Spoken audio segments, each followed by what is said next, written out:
Hoy, Rodrigo Navarrete Araya, cantante y director escénico, Premio Presidente de la República de las Artes Escénicas, Ópera 2024, nos hablará del lado B de su trayectoria y cómo esta disciplina se vive en Chile. Esto es La Revancha.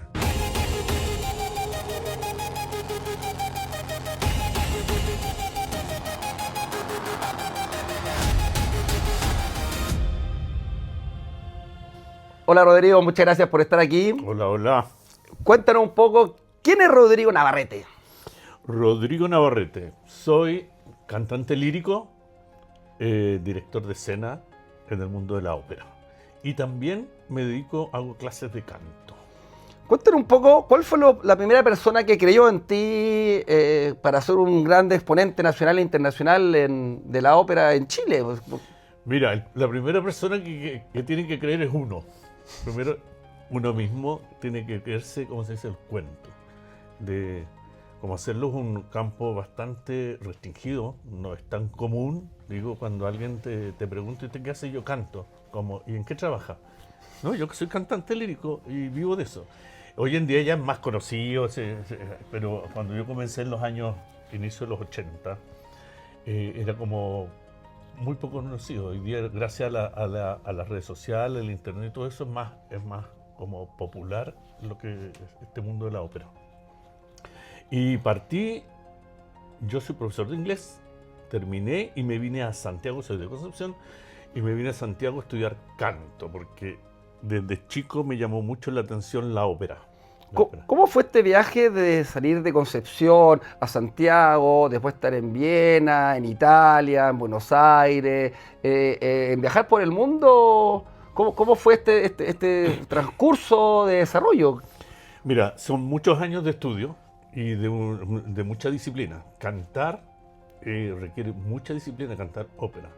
Tienes que cuidarte la voz, tienes que trabajarla, tienes que estar estudiando, memorizando. La ópera se canta de memoria.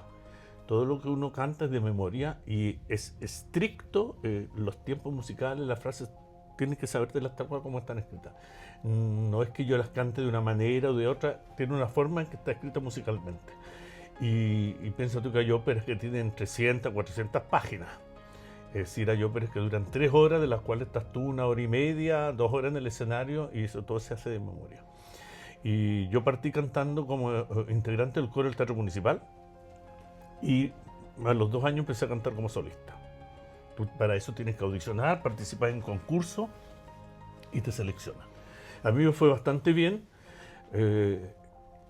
soy muy estudioso y al inicio, claro, absolutamente enfocado en esto, es decir, 24/7, no hay otra posibilidad. Y debido a eso fueron apareciendo oportunidades, más concursos donde tú te presentas, te llaman o tú también buscas las instancias. En esos años yo viajé a Europa varias veces a audicionar a agencias y también por referentes o gente que te recomienda, dice llamen a este cantante, y así fue como canté en Buenos Aires, en Uruguay, en Lima, canté en Washington, me invitaron a otros lados, hice unos conciertos en Italia y me volví a Chile porque, bueno, echaba de menos a mi familia. Para ser cantante, además de ser disciplinado, tienes que tener como una fortaleza emocional bastante grande. Claro, una resiliencia. Claro, piensa tú que los cantantes, los que cantan mucho afuera, están lejos de su familia, generalmente viajan solos, no ven a sus hijos, tiene un costo bastante grande en ese sentido. Oye, cuéntanos un poco, porque para el público acá en Chile, ¿de qué se compone la ópera? ¿Cuántas personas dan? Porque uno entiende que hay bajo, alto, soprano. Hay un mundo ahí que uno cree, uno todo dice, no, es una ópera, o es un soprano, o es uno o dos. Sí. Mira, la ópera, primero, el montaje de una ópera requiere más que cantante. Es decir, lo que uno ve sobre el escenario generalmente son cantantes solistas. Como tú bien dices, son sopranos, las mujeres se dividen en sopranos, mezzosopranos y contraltos, y los hombres son tenores, barítonos y bajos. Son como las separaciones como más generales. Pero también hay coro, y en el coro igual están divididos por cuerdas, como se llama, soprano, mezzosoprano, tenor y bajo. También hay figurantes, que a veces son actores que se llaman para hacer roles que no son cantados. Pero detrás de eso, tú también vas a ver, no tan detrás, en el foso los músicos, la orquesta con un director. Perfecto. Ahí me quiero detener un segundo, porque uno de joven, uno ve muchas personas que hacen este gesto de que uno dice que hace este personaje arriba dirigiendo con la batuta, con el palito. Con un palito, Con el una palito. batuta. Entonces, explícame por entendimiento qué significa esta dirección. Mira, la música es matemática pura. Es decir, a ver si lo puedo explicar en forma fácil. Si yo digo, por ejemplo, ta ta ta tan, ta ta ta tan, eso está escrito. Y no puede ser de otra manera, el ritmo puedo hacerlo un poquito más lento. Ta ta ta tan, ta ta ta tan. Pero la figura, el ritmo y esa melodía, esas notas son exactamente igual. Y así toda la música que está escrita. Si tuviera una partitura, te mostraría un pentagrama y una nota. ¿Qué hace el maestro, el director de orquesta? Una de las cosas importantes es coordinar, que todos vayan dentro de ese marco que está escrito, matemático, pura matemática. Antes, en el barroco, no había director de orquesta, apareció la figura un poco después, cuando las orquestas empezaron a ser más grandes. Dirigía el concertino, el primer violín, dirigía desde ahí, pero como las orquestas empezaron a crecer, apareció esta figura. Entonces lo que hace el maestro, con la batuta, que se llama este palito, y que hay algunos que no la usan, es como marcar bien. Una de las cosas que hace el director es como coordinar que esto vayan todos juntos, por decirlo así.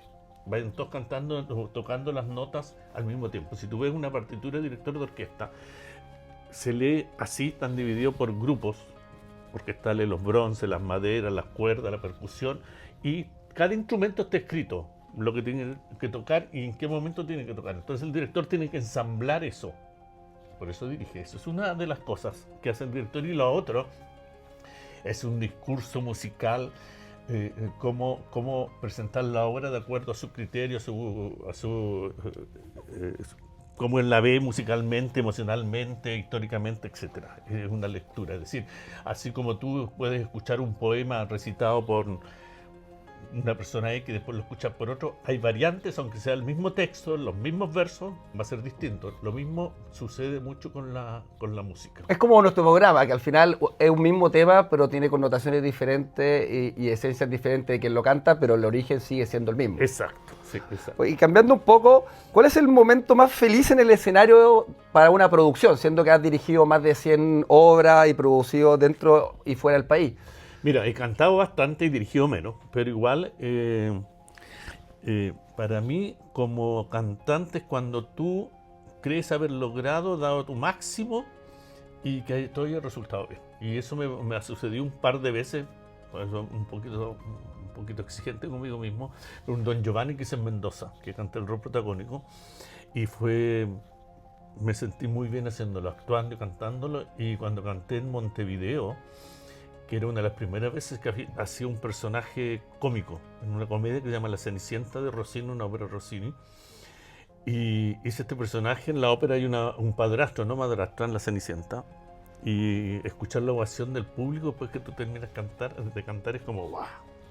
Mira, te hice una investigación, porque como tú eres un barítono bajo, Barítono bajo. En general ese individuo hace de rey, de madrastra, de padrastro, perdón, sí. Hace estos temas de bajo. Y bueno, también vamos a cambiar un poco el área. ¿Cuál es el precio que tú has pagado, por así decirlo, por cumplir este sueño de ser un representante de Chile y además ganar el premio de la República 2024, la arte escénica? Porque la gente que gana premios es una persona que la verdad siempre hay que pagar por los sueños, no es solo, siempre hay un costo de eso. Mira, yo creo que los costos son como muy personales, obviamente, pero depende de cómo se viva. Para mí el mundo de la ópera es mi vida, así que si hubo costos, a lo mejor el estudiar tenía sus premios, ¿cómo se dice? Sus satisfacciones. Claro, te hace estar un poco en solitario, porque tienes que estudiar mucho. Hay que estudiar mucho, hay que cuidarse mucho la voz, y como director escénico hay que estudiar aún más. Porque cuando hablamos de un director de orquesta, en la ópera también hay un director escénico de la parte teatral, que la gente no lo ve porque ya el trabajo se hace antes del montaje. pero hay que prepararse mucho, conocer la obra, leer, ojalá hablar los idiomas en los cuales las óperas están hechas, escritas. Entonces un poco el hecho de trabajar como solo, eso a lo mejor puede ser un costo que yo diría, sí, he estado mucho tiempo solo estudiando, pero más que eso son más las satisfacciones Claro. que los costos que tú sientes al haberte dedicado a esto. Claro, cuando uno hace lo que a uno le gusta, creo que hay una satisfacción que Absolutamente. da. Sí. Bueno, ¿quién hace posible la cultura en Chile según tú? ¿El público, los teatros, los gestores culturales o los privados? Hay un poco de todo. Yo creo que el origen son los artistas, hablando de Chile, y también hay gestores involucrados. Es decir, tenemos bastantes instituciones, no sé si bastante, varias instituciones en Chile estables, gracias a Dios, como el Teatro Municipal, los teatros regionales, y también los artistas que presentan obras para que se realicen. Pero también está aquí un gran apoyo del gobierno, del Estado y de los privados. Es decir, la cultura no, digamos, da mucho trabajo, pero no se puede lucrar tanto de ella, a excepción que sea una Taylor Swift, digo, o de esa índole, que es muy masivo, ¿no? Pero como estábamos hablando de la ópera, en la ópera trabaja mucha gente que tú no ves detrás del escenario, que delante no alcancé a mencionarlo. Los tramoyas, la gente las costureras, la gente que hace, el que diseña, el que hace el vestuario, el que lo corta, el que lo cuece, todo, los tramoyas, los que construyen la escenografía, hay mucha gente detrás. Pero esa persona, uno puede comunicarse contigo. ¿A dónde se comunica una persona? Si yo, por ejemplo, quiero celebrar mi cumpleaños y en vez de llamar a un gallo, un gallo que me toque una bachata o algo así, uno puede llamar por Instagram, está en la red, por Instagram, Rod-Nava21. Si quieres. Bueno, hay casos de mucha gente que llama artista, por ejemplo, no me acuerdo si un empresario conocido acá en Chile llevó alguna vez, trajo a Donna Summer al grupo Air Supply para su cumpleaños. Me acuerdo que Michael Jackson o Ricky Martin cobraban $800,000 por ir a cantar un cumpleaños. Bueno, yo no voy a cobrar $800,000, pero estaría bueno. Pero se estila así un poco, sí. De hecho, hay mucha gente para el Día de la Madre, el Día del Padre, o para los cumpleaños. Hay gente que llama a grupos para que canten música clásica. Oye, y hablando de esto de acercar un poco la ópera a Chile, que nos hace falta un poco a la sociedad, escuchar otra cosa que no tenga un pum pam, pim pam, pum pam, pim pum pam. ¿Qué tan cercanos están los espectáculos dentro de tu área, en las comunas, en las regiones, en Chile? Mira, gracias a Dios, hace ya un par de años que esto se está como masificando, entre comillas, un poquito más. Ya no tienes que ir como a la capital regional para ir a ver un espectáculo de ópera. Hay varias agrupaciones, Ópera de Cámara de Chile, Lírica Disidente, Ópera en Español. Hay varias agrupaciones, fundaciones que están haciendo, como llevando estos espectáculos más a los territorios más apartados. Yo personalmente, este año, todavía estamos en el 2025, nos adjudicamos un proyecto del Ministerio de la Cultura y llevamos una ópera a Lota, Ñipas, que es una localidad que está en la carretera de Litata, y a Arauco. Primera vez una ópera con todo, con orquesta, con coro, escenografía. ¿Y cómo fue el recibimiento del público? Yo quedé un poquito impresionado de la recepción porque fue mucha gente. En Arauco se repletó literalmente en la Casa de la Cultura, fue mucha gente, en Lota igual, que es un teatro bastante grande. Y en Ñipas, que siendo una localidad rural, un pueblo chiquitito, fue mucha gente igual. Es decir, hay interés y la gente le debiera perder un poco el miedo a esto, que la ópera es para ciertas personas. No, la ópera es para todos los públicos y cada vez se está acercando más, alejándose más de la grande ciudad y acercándose más a las zonas rurales o más apartadas. Qué buen desafío se está ejerciendo. Y una pregunta, ¿qué ópera a ti te cambió, por ejemplo, la vida o te produce más emoción? Porque siempre hay un tema preferido de los músicos que uno dice, oye, esto es realmente una genialidad, que después quizás en su casa pues la pueden escuchar y... Mira. Entendiendo que tú ganaste el premio de Luciano Pavarotti y una cantidad de cosas impresionantes. Fui al concurso Luciano Pavarotti. El premio lo recibí este año fue el premio Presidente de la República de las Artes Escénicas, que tiene varias menciones, teatro, circo, y yo fui en la parte ópera. La ópera que más se ha presentado y me ha guiado para otros rumbos es La Flauta Mágica.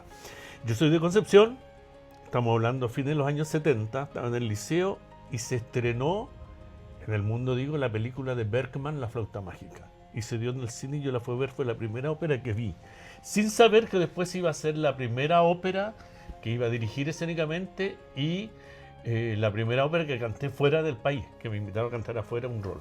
Entonces esa es una ópera que como que me ha marcado como... Qué impresionante cómo se conectan, porque acá Andrés Rión, que es un actor chileno, lo conozco. hace una obra de arte sobre la flauta mágica que ha ido todos los años y se ha ido evolucionando, que también lo invito a seguirlos también.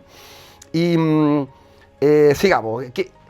¿Cuál es dentro del sueño de la ópera? ¿Cuál es el sueño para ti en el futuro de la ópera? ¿Y cómo quieres que a ti te vean en 20 años más como un referente? Porque yo ya creo que ya eres un referente en Chile y siempre es bueno generar más y ver cuál es tu visión, cómo te vean a ti, quizás como un Claudio Arrau, o un Luciano Pavarotti chileno, o un Humphrey, no sé. No sé. Bueno, eso la gente lo dirá, pero mis intenciones no van por ahí.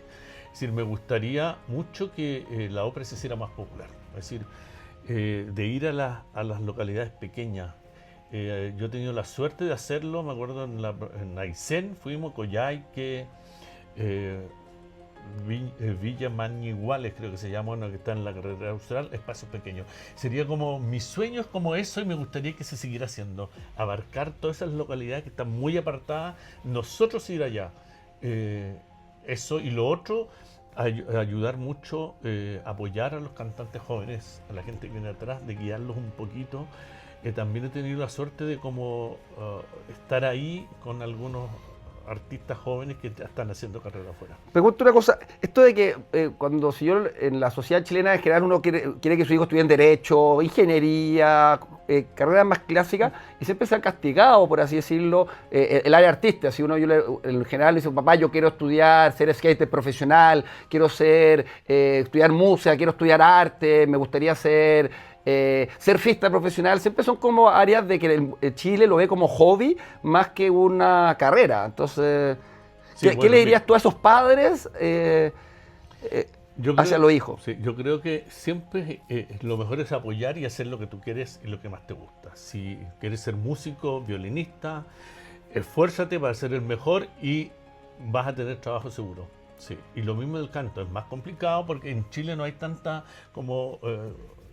campos, lugares para hacerlo, pero muchos de los cantantes chilenos van afuera y hacen muy buenas carreras. Tenemos ejemplos como Verónica Villarroel, Cristina Gallardo Tomás y así muchos otros que no son tan conocidos en Chile, pero en Alemania, por ejemplo, hay muchos cantantes chilenos trabajando. Alemania, un país que tiene 250 teatros de ópera con cuerpos estables, con coro, y hay muchos chilenos que están trabajando allá. Nosotros, en la métrica, ¿cuántos espacios tenemos nosotros aquí? Mira, que hace ópera en Chile, así como estable, el Teatro Municipal, uno.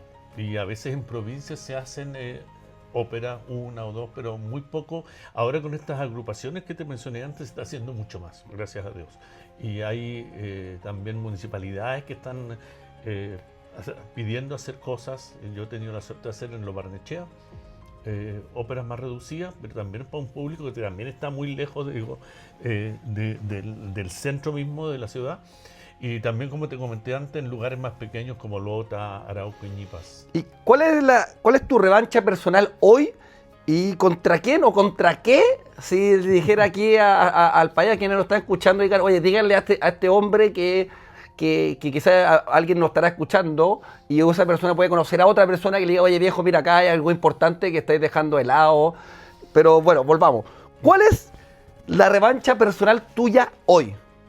Yo creo que más que personal contra alguien, es un poquito con cómo se dan las cosas. El tiempo y las lucas, como se diría en forma popular, los dineros para hacer estos montajes. La ópera es un montaje, es un producto caro de armar, porque convoca mucha gente. Si bien puede ser hacerla reducida, pero estamos hablando ya de un mínimo de unas 50, 60 personas para hacer un montaje. Entonces eso, generalmente yo dijera, aporten un poco más de dinero, llamen más gente, tengamos más tiempo para hacerlo de forma más más pulcra, más detallada. Sería como eso más que contra algo o alguien específico. Perfecto, entonces acá hay un tema global que tú puedes decir que Chile se está ampliando, pero se podría ampliar más. O sea, yo Absolutamente. darle quizás dinero a las personas, a los artistas, a las personas que se dedican a esto para mantener y poder vivir una vida normal y no estar a duras penas pasando mes a mes, ¿no? Bueno, ahora por ejemplo, este año, el año próximo, tengo entendido que todas las orquestas juveniles FOGI van a tener financiamiento del Estado, lo cual es un gran logro. Ojalá eso ocurra después con coros, con agrupaciones operísticas, sería genial que sucediera. Oye, Rodrigo, muchas gracias por esta visita, por estas ganas de generar en Chile la ópera. Esperemos seguir viéndonos, generar más. Por favor, llamen, cambiemos un poco el sentido, hagamos un llamado a las comunidades, los alcaldes. Así que, Rodrigo, te dejo ahí en la cámara para decir un total y una revancha máxima. Yo creo que todas las personas deben acercarse a estos espectáculos, perderle un poco como miedo que la gente siente ópera, como, oh, ópera. No, la ópera es muy divertida, puede ser un espectáculo muy potente de ver y obviamente enriquecedor. Así que si tienen la oportunidad, o averigüen en sus municipalidades o en sus regiones, seguramente van a pillar algún espectáculo durante el año. Así que no se lo pierdan.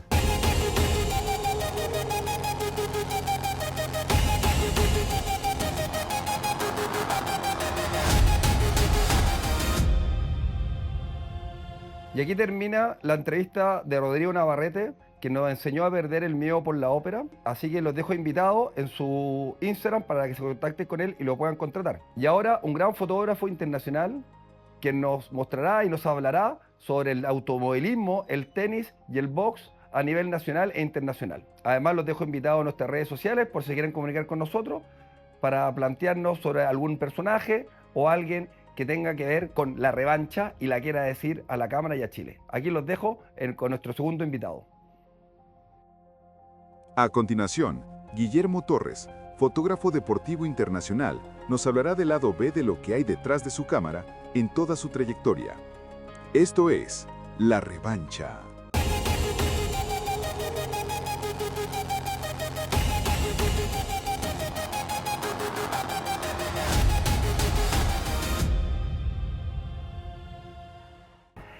Bill Torres, amigo Guillermo. ¿Cómo está Bill Torres? Gusto en saludarlo. Igualmente, muchas gracias Andrés por la invitación a tu programa. Espero que sea un éxito lo que estás haciendo en tu nuevo emprendimiento. Muchas gracias, Bill. Bueno, partamos un poco. ¿Quién es Bill Torres y cómo un joven artista visual termina sacándole fotos a Muhammad Ali y a los grandes referentes del deporte de los años 80, 90 y hasta el día de hoy también en los Panamericanos? A ver, cuéntanos un poco cuál es el inicio de Guillermo Bill.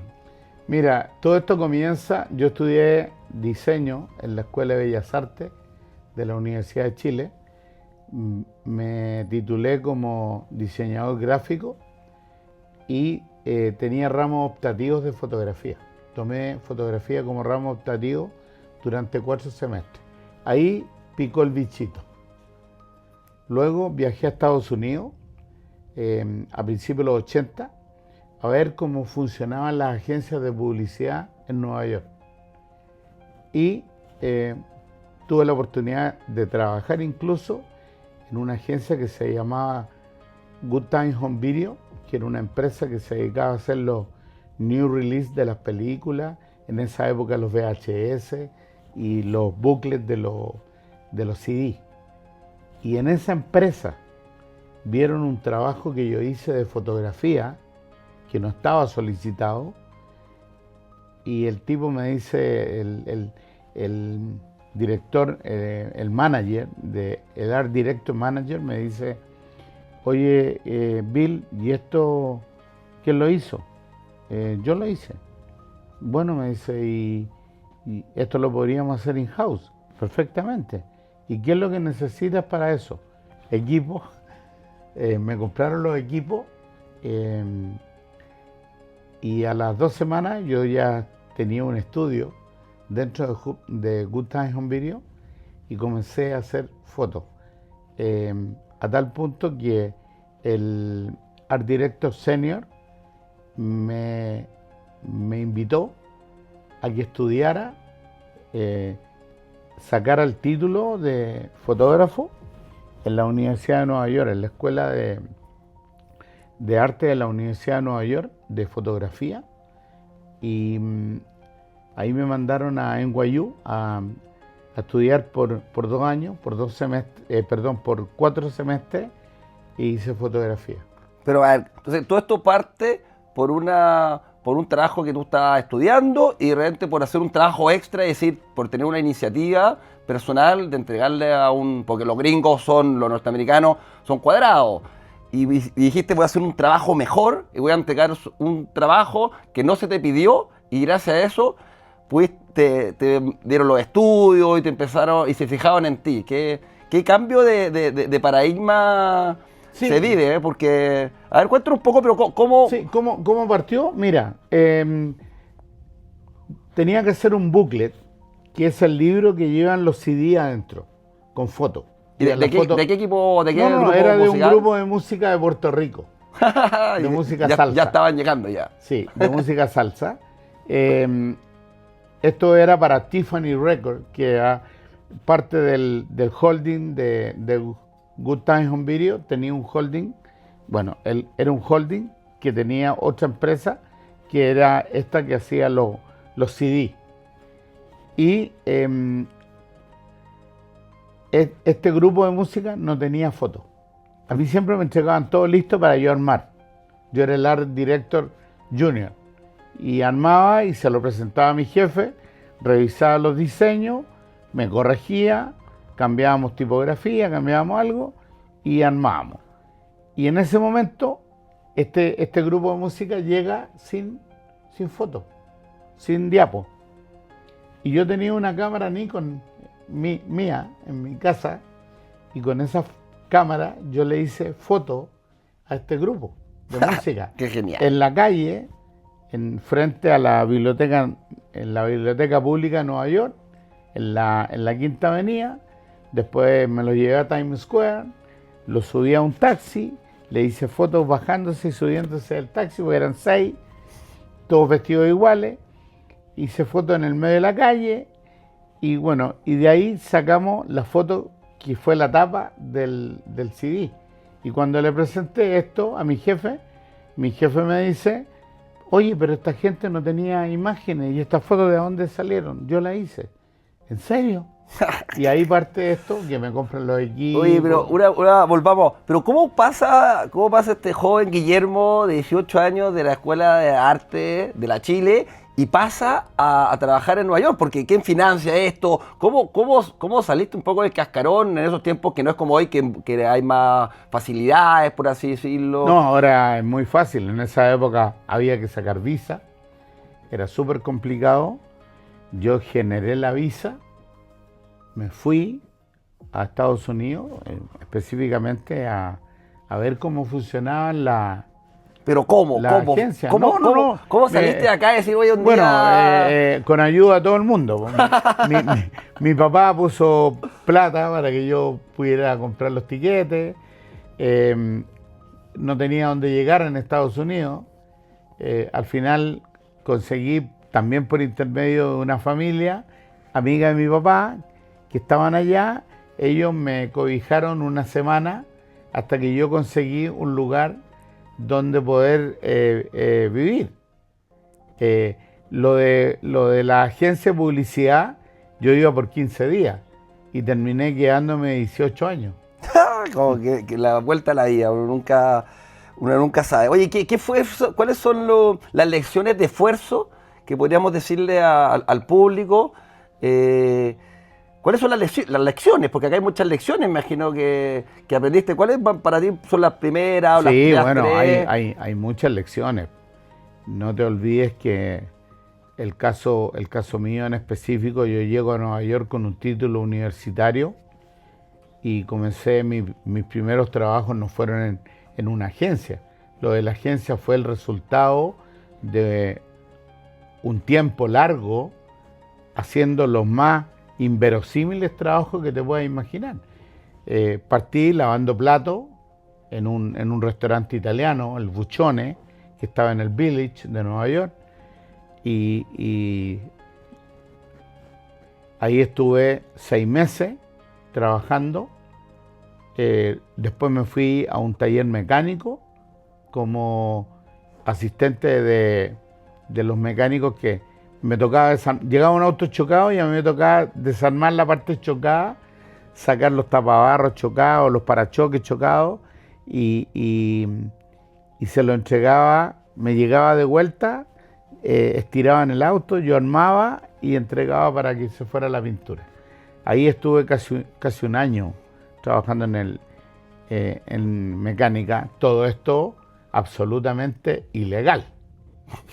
Pero en ese Pues tiempo también existía... Ya mi visa había caducado, la visa es por 3 meses, yo ya llevaba más de un año, y así estuve casi 5 años. Y existía lo mismo la presión actual que se ve sobre la migración, porque en esos tiempos no sé si era, y me imagino que era peor, más allá latinoamericano, con todo el tema.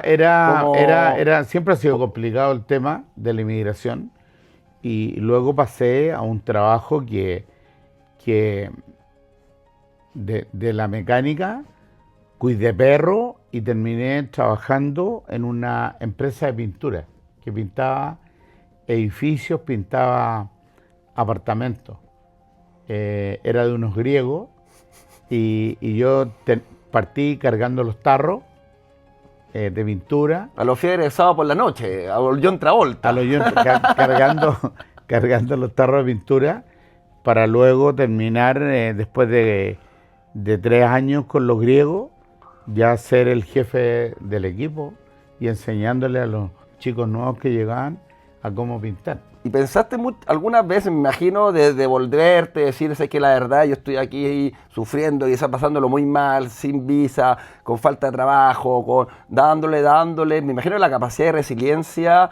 Ahí está, eso es, ahí está. Eso, bueno, me ocurre eso, de renuncio al trabajo de pintura. Le renuncio al griego y le digo, me voy. Me dice, no, ¿cómo te vas a ir? ¿Qué vaya a hacer? Acá ganáis muy buen dinero. Efectivamente, yo ganaba muy buena plata. Pero había juntado dinero y dije, voy a buscar trabajo en lo mío, que es el diseño. Y fue así como llegué a New Jersey a trabajar en una empresa que hacía en esa época, hacían periódicos.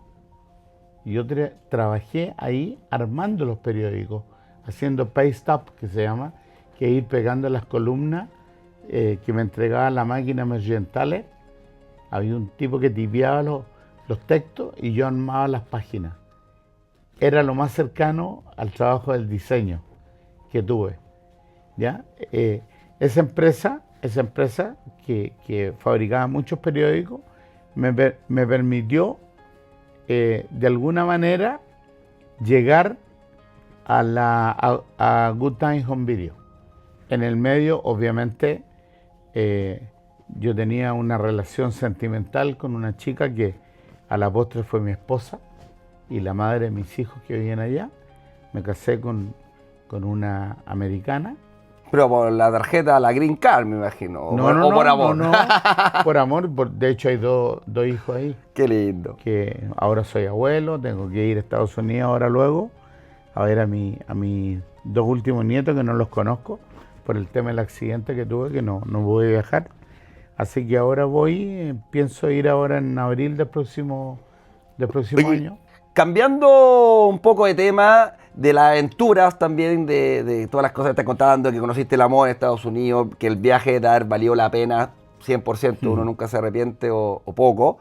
Pero ¿cómo llegaste a sacarle una foto a Mike Tyson, a la Fórmula 1, al US Open, a las Olimpiadas? Porque claro, esto te demuestra que uno, luchando por los sueños, lavando platos, haciendo cualquier pega, uno puede lograr los objetivos. Entonces, cubriste más de 150 títulos mundiales de boxeo en una época, claro, que que la gente veía por televisión, que estaba en otro plano y tú estás viendo historias. Si hubieras tenido un Instagram en ese tiempo, yo creo que sería un gran influyente. Cuéntanos un poco más de tu experiencia en la Fórmula 1, en los trabajos que has realizado. Mira, mi llegada a la fotografía, obviamente, tiene mucho que ver Good Times on Video, la empresa que te mencioné en un principio, que fue donde yo comencé a hacer fotos, que me pagaron el curso, me enviaron a estudiar a la Universidad de Nueva York. Cuando salí de ahí, yo presenté unas imágenes que tenía del trabajo que había hecho en la escuela, con un compañero que conocí en la escuela, un chico de origen colombiano, y presentamos esto a una agencia que se llama Globe Photo, una agencia de fotografía freelance. Presentamos y le gustaron los trabajos y nos llamaron a los dos. Y a mí me mandaron con una pauta de seguir a Lou Farragut, que era el presidente del país islámico, un tipo muy controversial, que incluso se le acusaba en ese momento de haber sido el gestor intelectual de la muerte de Malcolm X, que era el líder islámico de la época. Me mandaron a seguirlo, a hacer un seguimiento, si lo encontraba o dónde él había comenzado con su carrera en el Islam, si lo pudiéramos llamar así.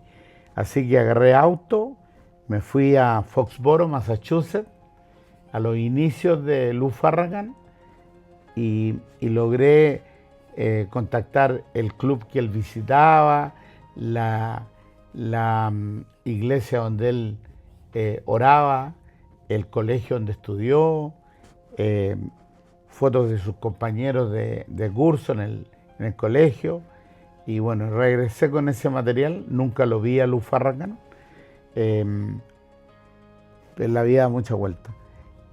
No vi a Lou Farragut, llegué con ese material, les gustó a la agencia y lo hicieron, publicaron el trabajo mío en la revista Newsweek, que era una agencia que patrocinaba a la revista. Newsweek y el tiraje de la revista. Bueno, con la magia de la televisión que estamos ahora, vamos a ver algunos trabajos que has hecho. Vamos a partir por el boxeo. A ver, muéstrame un poco aquí lo que estamos observando en esta fotografía. Esto Andrés, son, unos combates de Mike Tyson, todos obviamente títulos mundiales, que se realizaron en diferentes lugares, Las Vegas, Atlantic City, en el Madison Square Garden, por ejemplo, pero esto es en Las Vegas. Entonces, por así decirlo, estuviste en el mejor asiento viendo estos campeones del título, porque sacándole fotos, imagino que está y te llega hasta el sudor de los boxeadores, sí, en puestos que no se compran, porque no... Sí, es cierto lo que tú dices, pero hay que contarle a la audiencia que es muy difícil cubrir el boxeo en los Estados Unidos, porque solamente permiten 16 fotógrafos en el ring y hay 200 fotógrafos acreditados. Entonces colocan unas plataformas arriba, en la cual tú con un lente, con un 400-2.8, puedes tener a los boxeadores casi en un primerísimo plano, sin cuerdas. A mí me costó 5 años bajar de plataforma al ring. A ver, muéstrame otra foto ahí que ese es Mike Tyson, me imagino, ese es ¿no? Mike Tyson, en una pelea por el título, eso en Las Vegas, en el MGM Grand. El otro, ¿ese es Chávez o no? ¿O nada que ver? No. Este es Chávez. Perfecto. Este es Chávez con Giovanni Parisi, una pelea que se hizo en el Caesar Palace de Las Vegas. Ah, no, pero a ver, no. Ahí está, bueno, en gran medida mi jefe, porque trabajé con él casi... Como con Don King. Sí, casi 8 años. Con Don King, sí, el Don King Production, en la productora de él. Qué genial, mira la foto. ¿Y era tan voluptuoso y grande como Sí, uno grande, se ve? Porque grande. más... Grande, más de 1,92 m. No, grande, grande. Qué estilo. Un tipo altísimo y muy buena gente. Bueno, aquí hay alguna, Chávez de la Hoya. El César Palace, pues me Sí, imagino el que César está... Palace, que el César Palace no tiene teatro, no tiene un estadio como el MGM, el MGM. Entonces, en los estacionamientos del César Palace, como en Las Vegas no llueve, hacen al aire libre, arman el ring y ponen... El estacionamiento, por El así decirlo. estacionamiento, Como el estacionamiento. donde salen los tigres, uno Sí, ve es esas imágenes que uno es ve. como cuando uno va aquí a los malls y está el circo en un estacionamiento del mall. Esto es lo mismo. Genial. Arman ahí. Oye, muéstrame otro deporte, Fórmula 1, me dijiste que estuviste sí, ahí. sí, bueno, acá te voy a mostrar algo de... Bueno, acá hay varios, hay no solamente Fórmula 1, hay automovilismo. Estas son las 24 horas de Daytona, una carrera de endurance que se llama en Estados Unidos, de la IMSA, que es la organización que genera este tipo de competencia, donde hay muchos corredores de Fórmula 1 participando en esta competencia. Por ahí está Alonso corriendo en esta competencia. Ahí está Verstappen, el auto de Verstappen, este Gran Premio Fórmula 1 de Canadá, de Montreal. Este es el Ferrari Challenge, una carrera de autos monomarca Ferrari 488. Este es el autódromo de Monza, en Italia, que me tocó. Qué impactante las imágenes, la fotografía, el nivel impactante. Qué nivel de talento hay en este país que uno no llega, que es impactante. Estoy sorprendido. Esta foto está hecha en una curva que se llama La Parabólica y hay una plataforma exclusivamente para los fotógrafos que quedamos sobre la pista. Claro, porque ahí está una foto en movimiento, me imagino. Sí, Ese va a ahí- 200 o sí, 300, sí, sí. 350 kilómetros por hora Sí, y pero ¡pum! pero lo puedes panear. Entonces, ahí está, esa Sí, es la sí. foto que se obtiene en esa curva, la parabólica, que es muy bonita. Otra foto de Verstappen. Elegí esta porque Verstappen está peleando el título este fin de semana próximo. Verstappen va a pelear el título. Ese el número 33, el auto de él. No, impactante. No sé si le podemos hacer propaganda, pero el de la bebida energética. Sí, no hay problema. Espero que después nos den una. Y esta es las 24 horas de Daytona con el auto ganador, que es un Cadillac, un auto Cadillac. Cadillac, Estados Unidos, tiene una sección de autos de competición. No solamente generan autos para el común de la gente, de uso diario, vehículos sub, sino que también tienen un área competitiva, que es esta, y que va a estar muy en boga el próximo año, porque en esta marca va a debutar en la Fórmula 1 Cadillac el próximo año. Perfecto. Dos escuderías nuevas en la Fórmula 1, Cadillac y Audi. Y el piloto de Cadillac es Checo Pérez, el mexicano. Qué locura, weón. A ver, cambiemos Y ahí estamos también con una curva, que es una foto muy bonita porque se ven las graderías llenas del autódromo Gilles Villeneuve de Montreal.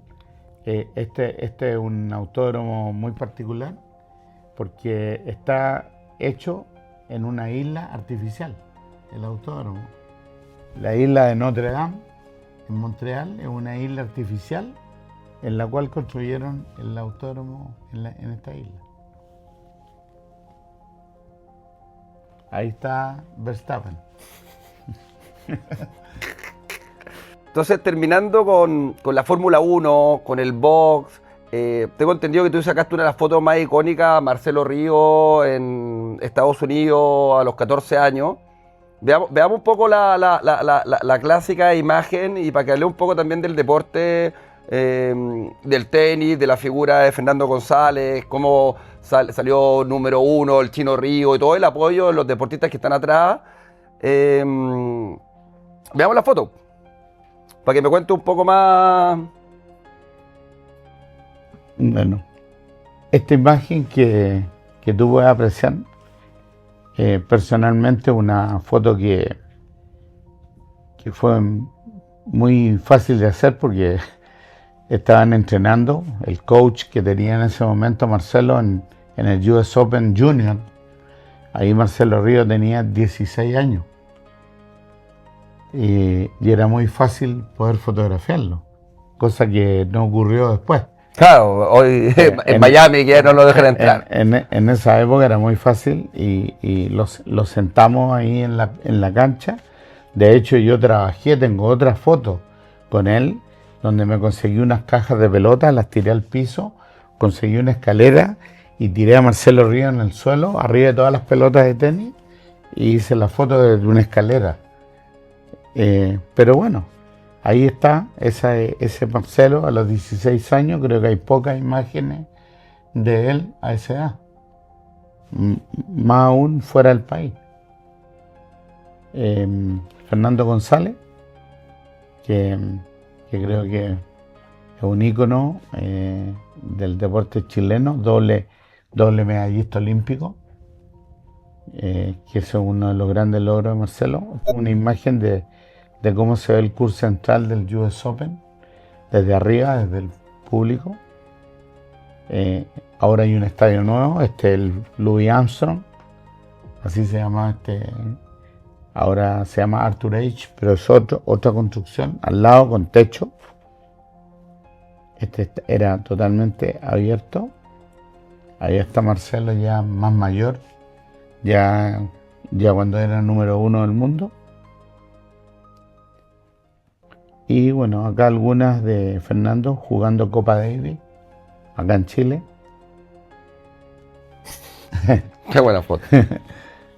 Y bueno, con su característica garra, siempre que celebraba los puntos.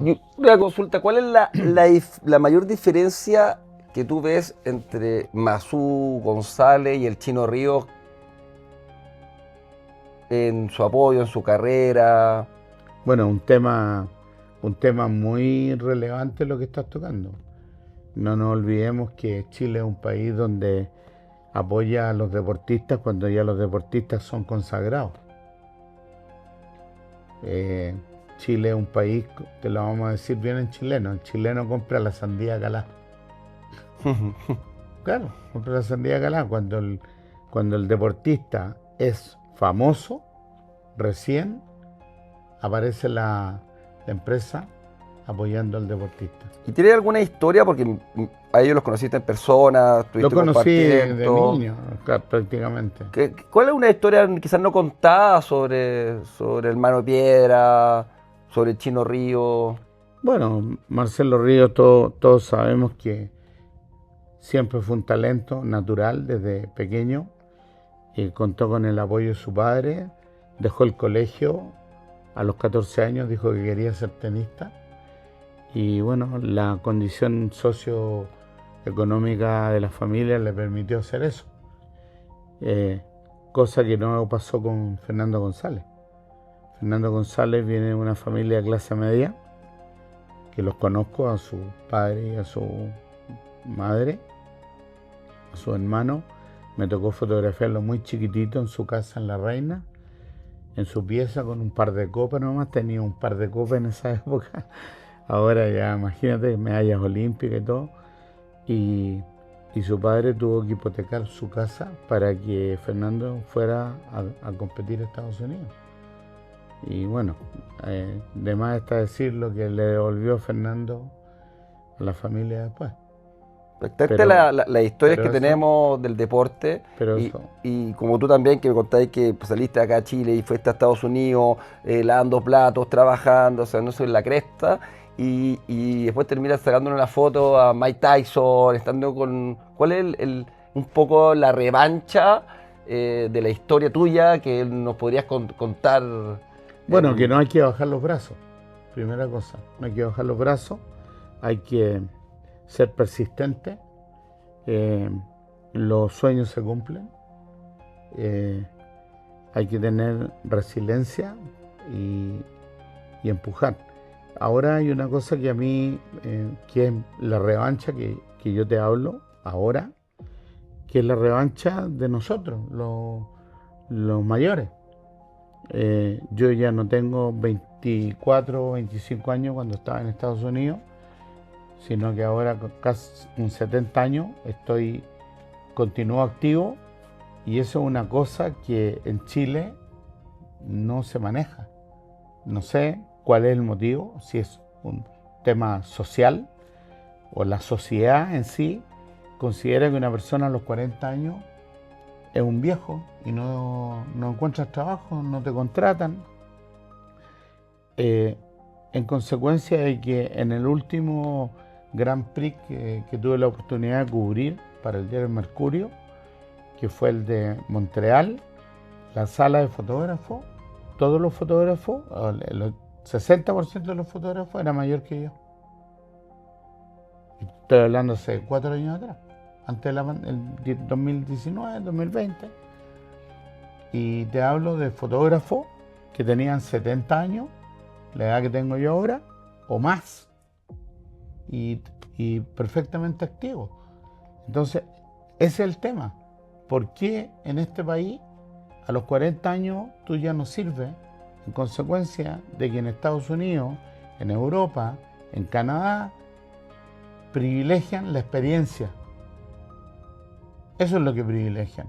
Esa gente que estaba ahí son tipos que tienen un bagaje impresionante y son los fotógrafos de las fotos que uno ve ahora, hoy día, en la Fórmula 1. Entonces, te queda mucho por fotografiar. Bueno, Te queda mucho por fotografiar, no seguir los pasos. todavía estamos activos. De hecho, acabo de terminar de hacer los Panamericanos en Chile y ahora me tocó trabajar en los Panamericanos Junior como editor de fotografía, que es un trabajo que me encantó hacer. Oye, Bill, muchas gracias por esta clase magistral de resiliencia, fotografía, estar en lo grande y habernos dado a todo Chile imágenes importantes y a contar tu historia. Así que muchas gracias, Bill, ahí a la cámara.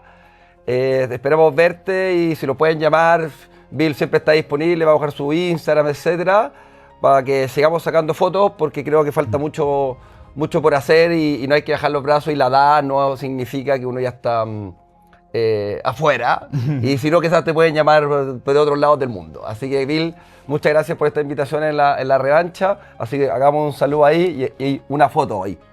Mira, del cuadro. yo quería agradecerte a ti por la oportunidad, por la invitación a tu programa. Te deseo el mayor de los éxitos junto a Jorge, a tu equipo de producción.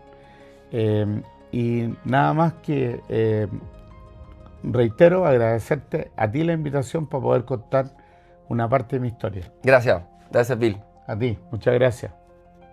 I see you later, alligator.